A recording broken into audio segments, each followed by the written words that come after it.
Dnešní den je ve znamení balení dárků na narozeniny všech lidí, který znám, protože vždycky v jeden čas má strašně moc lidí narozeniny. Taky to tak máte? Přes víkend mě krásně vykvetly narcisy.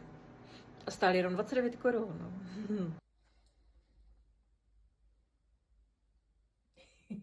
Naše kočka vždycky vyšetřuje nějaké zajímavé pachy na toaletě.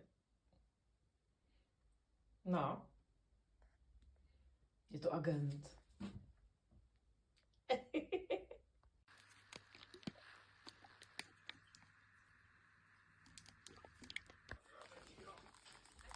Večerní párty.